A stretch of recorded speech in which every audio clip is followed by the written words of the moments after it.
You're watching THV 11 News at 4. Forecasters are monitoring Hurricane Erin as it develops. Through the weekend, the storm dumped heavy rain on the Puerto Rico island. Evacuations are in order as the storm intensifies toward the southeastern coast. We're able to provide real-time updates due to hurricane hunters. Yeah, meteorologist Claire Fry explains why those scientists risk their lives during the most dangerous weather events. When hurricanes threaten the southeast, some of the most crucial data comes from inside the storm itself. I spoke with NOAA's flight director, Carrie Englert, one of the brave scientists who flies directly into hurricanes to give meteorologists like me the real-time data we need to track the storm more accurately and give you more time to prepare. Englert works aboard NOAA's P-3 Orion aircraft, known as a hurricane hunter.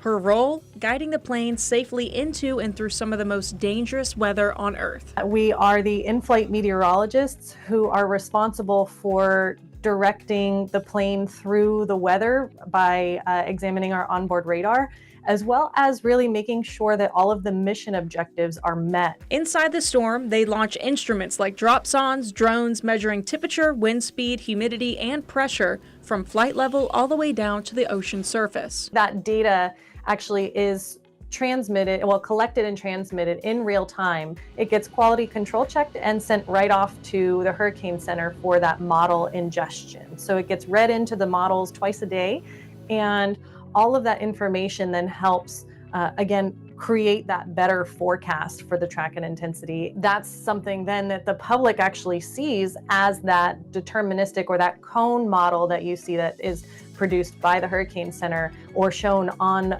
local television there in North Carolina.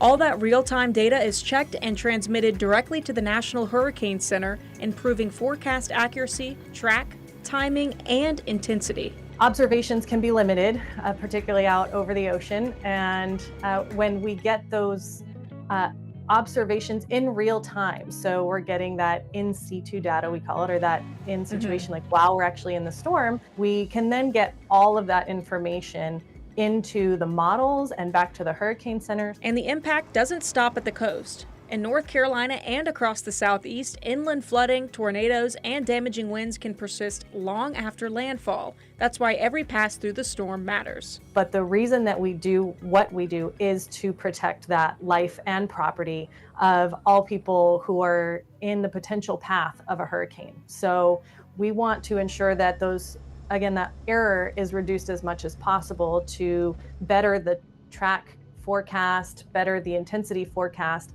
and get that information out to the public and ensure that they can prepare as best they can as early as they can.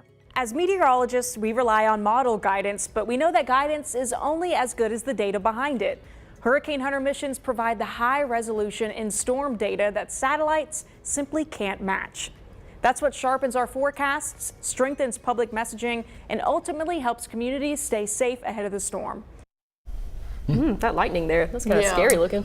Hurricane hunting is not for me. It's not It's for something me that I don't either. have a desire. Now Nathan Scott would love to do it. I can see Nathan so. thriving. He wants to be he wants to fly the planes too. Yeah. Not me, I can but- barely drive my car, so I don't know about a hurricane. I wanna stay on hunting. land. And then we're going to Yes. have hurricane hunter rage if Faith's behind the wheel of the plane. Very right? much so. Yelling at the clouds and everything. Yelling at the Not clouds. for me.